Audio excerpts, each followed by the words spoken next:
What's good, bitches? We're back. It's Esteban Xound. You see what the fuck this is? We got t-shirts still. I'm still repping the t-shirts. If you want a t-shirt, they're just 15. It's not a bad price. Hit me up through the comment section, or you can hit me up through the social medias. Esteban Xound on Twitter, Facebook, Instagram. All that shit's on lock. If you want to hit up the label as well, we're on there too. Sound Movement on Instagram, Twitter, Facebook, all that shit. Get you a t-shirt. But right now it's just in the Calgary area. As soon as I get the e-commerce and all that shit figured out, then we'll be able to ship them out internationally, and that's hopefully what we're looking to get to, because I know everyone who's watching isn't from Calgary, so I'm trying to get it out to as many people as possible. Now, if you haven't subscribed, subscribe to the damn channel. If you like the album conversations, concert conversations, if you like what the fuck we do, if you support me just because you know me personally, if you like the music, if you like the artists that we talk about, whatever it may be, subscribe. You keep putting out content as consistently as possible,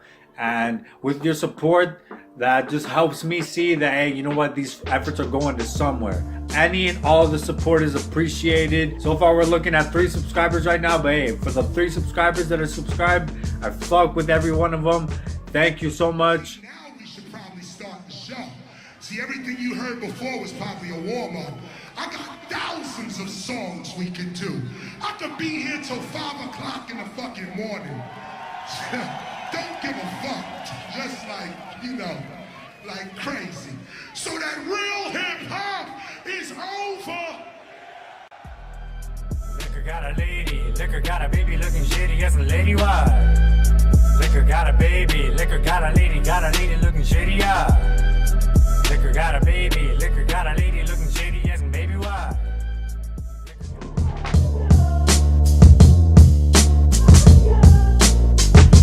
I won't waste any time. We're gonna get to the man who's been on a 1, 2, 3, 4, 5 streak. Kanye West. He's been putting out album after album after album. He put out the Daytona album. He put out the Kid Cudi album. He put out the Tiana Taylor album. He put out his own album. Nas coming with the new album. Man's been out the game for a minute, but now he's coming with the new album. I think his last album was 2012. And now he came with the new album, Kanye West. Nas bringing it to you with Nasir. Now, I mean, who the fuck doesn't know who Nas is? I actually got some footage of Nas performing when he came 2015. Let me show y'all some footage real quick. Deep is the cousin of death. Your state of mind. Your state of mind. Your state of mind. Your state of mind. Drinking my wet next. Niggas on the casket, correct and step. Investments and stock. Showing up the blocks to sell pots. When it got fights, whatever. But just the niggas. Walking with his fingers. Trick. Making up figures to my pockets. Nigga. Ain't the type of nigga made much. Start testing. Give me a special lesson now. Making a Castro. The man's a fucking legend. If you don't fuck with Nas, we don't fuck with you.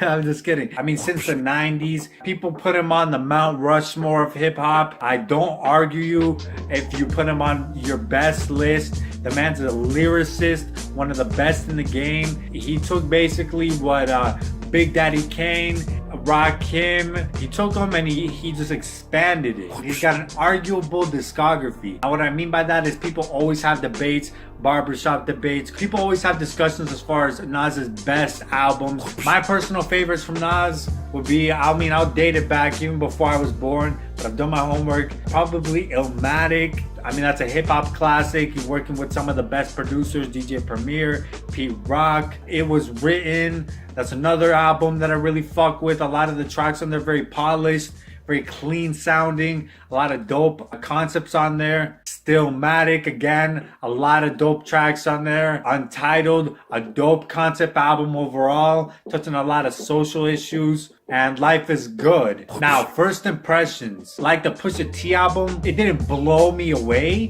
but I was like, okay, this is really good hip hop. Nas is spitting on here, the beats are dope, I like it. And I would say that there's not really a bad track on here. But when I listen to it more and more and more and more, I'd say, you know what? for the most part, it kind of stayed around that same, like, this is pretty good. 7 tracks, these 7-track albums that are coming out of the Yeezy camp, the Wyoming sessions. Album had no room for filler, which I like. So we'll get to the breakdown of this.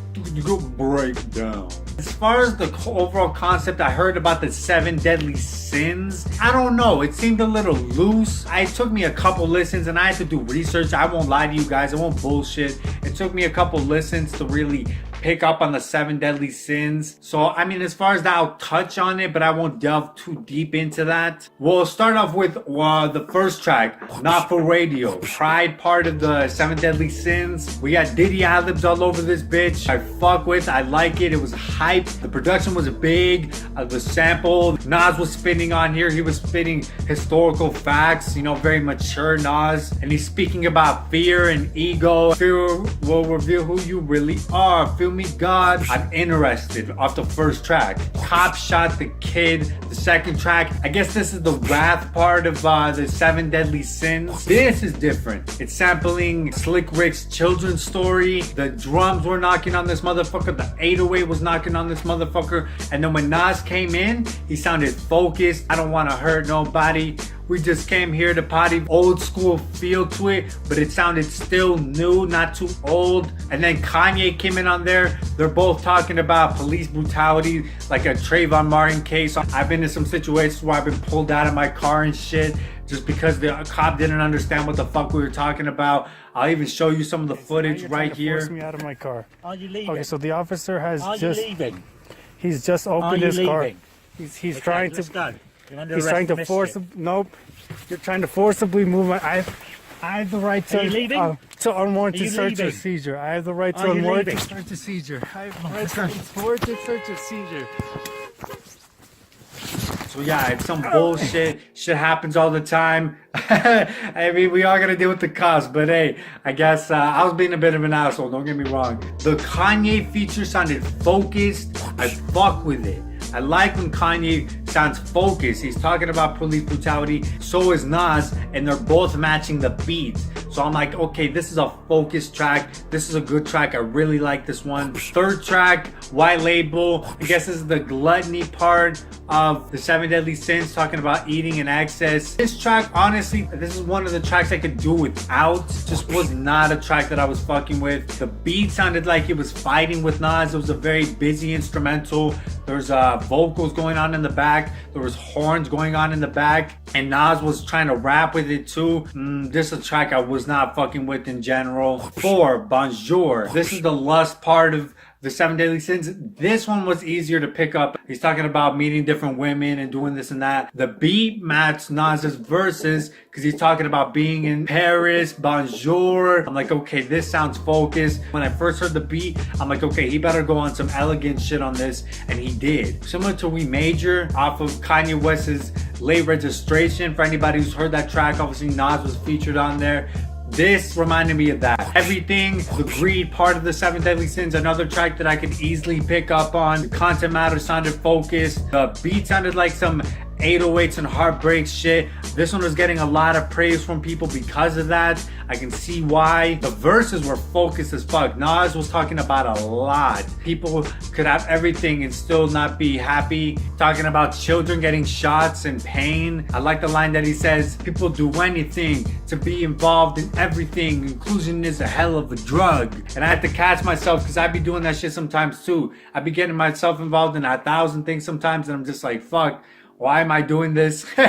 So I had to, he called me out and I was like, oh shit, I gotta check myself on that. Really like everything. Very dope musical moment. 6, Adam and Eve. I guess this is the sloth part of the 7 deadly sins. That one was a bit of a reach. The beat sample was dope. I like the sample on this one. And Nas was going in lyrically. The flow was tight. The content was a little scattered here and there. If you just want to hear Nas rapping, go to this track because I feel like that's what this track was for. more. And then Simple Things, a nice closer. Envy, part of the 7 Deadly Sins, talking about his wife and jealousy. That made sense. And this was just a nice, grateful track from Nas. Just to remind us, like, you know what, Nas is still a human. Even though he's God status at this point. I mean, he's got his own business, mass appeal. He's got his own albums and all, you know what I mean? He's a legend, but he's still grateful for the position that he's in, and he wants to pass it down to his children. I just want my kids to have the same peace I'm blessed with. Now we see where your intentions are, Nas, at this point of your career. You want to pass it on to your kids, so I fuck with that. Just a feel-good track. Overall, honestly, just a good album. You have content matter that's there on tracks like Cop Shot the Kid or on Everything. The lyrical ability that's there with tracks like Not For Radio and tracks like Adam and Eve. And then you have the production tracks on there with tracks like Bonjour, Everything as well. Simple Things. When the beat matched the verses, when there was a marriage, that's when I think it was the best. Some of the tracks when it was like the content matters a little scattered, like on White Label or even on Adam and Eve, sometimes that's a little bit of a drawback. And then specifically White Label, I just was not fucking with the production on that track. But in the 7 Deadly Sins concept, it seemed a little loose. I had to do a lot of research as far as that. Other than that, you can find tracks on here that you fuck with. You can get tracks where Nas is spitting on here. You can get tracks where Nas is giving you socially conscious things like the album cover suggests. It's just a pretty good album. Pretty good collaboration for the most part. And yeah, that's all I got to say. Let me know what you think about the album. Did you like it? Did you think it was alright? Do you think this even holds a candle to some of Nas's best albums? Let me know. If you haven't yet, subscribe to the channel. Want to check us out on social media? Esteban Xound on Twitter, Instagram, Facebook, all of your social medias. Check out the Xound Movement on Instagram, Facebook, Twitter, and check out the website www.xoundmovement.com. Baby steps, one day at a time. Hope you guys like the video. That's all I got to say. Peace. Liquor got a lady, liquor got a baby looking shady, yes, a lady wife. Liquor got a baby, liquor got a lady looking shady, yeah. Liquor got a baby.